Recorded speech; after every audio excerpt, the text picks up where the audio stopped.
Welcome. This week's Torah portion is Parshas Mishpatim, and the defining theme of the Parsha, of the Torah portion, is the concept of how a person is supposed to regard other people who are in an imbalance of power.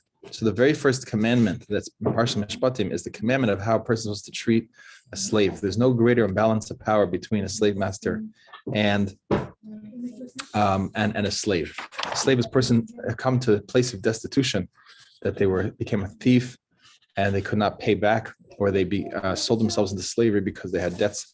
And the Torah says that even though there is ample opportunity to take advantage of this person, there's no right for the person who's the master, who has the power, complete power in this situation. The Torah prevents him. God Almighty does not want our power to be used out to harm the people that are vulnerable, who come to a destitute state. And therefore, we're supposed to make sure that he goes free at the end of in the seventh year, at the end of the 6 years, of the seventh year of the Shemitah year. And we see this throughout the Parsha, making sure to treat properly a female bondservant, making sure to treat properly the widow and the orphan, making sure to treat properly the litigants and not to take sides in litigation, not to be bribed. There's many, many different commandments over here that we should pay attention to realize the command on the person who is the one who has the power, and how he's supposed to treat the person who's in the imbalance of power. And one of the things we could distinguish here is between Torah and communism, because communism comes and says it's going to take it down. It's going to, in order to build up the person who's vulnerable, it's going to destroy the person who has the power. The Torah doesn't say that at all.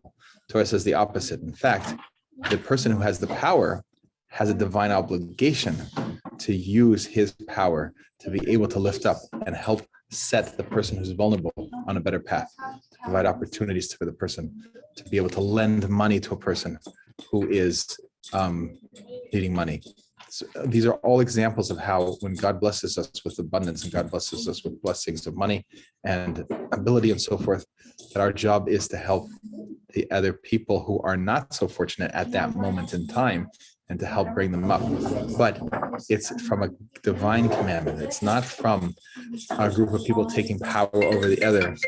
And it's not from a governmental imposition. It's rather from God Almighty guiding people on how they are to turn their hearts to their Creator in heaven, God Almighty, and to then use their intellect and their heart and their emotions to be able to serve God Almighty and to help every human being.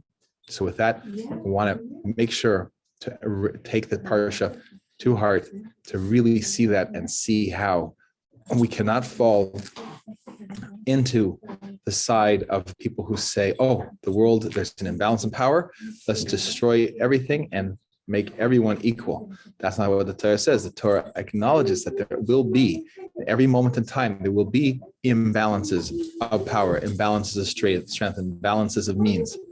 And then it guides us in how we're to conduct ourselves.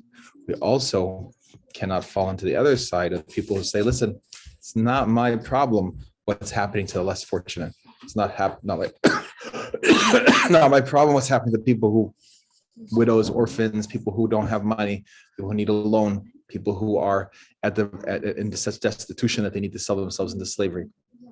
No, on the contrary, our job is not to say, listen, every person has the ability. We're not supposed to say every person has the ability. It's a free world. He could have accomplished, it must be because he's making mistakes.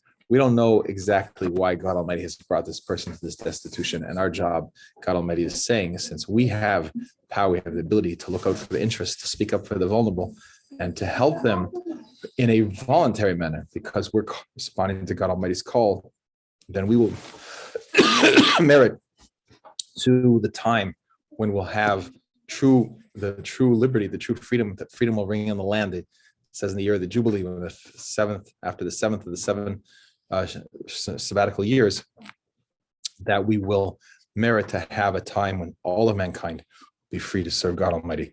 Good Shabbos.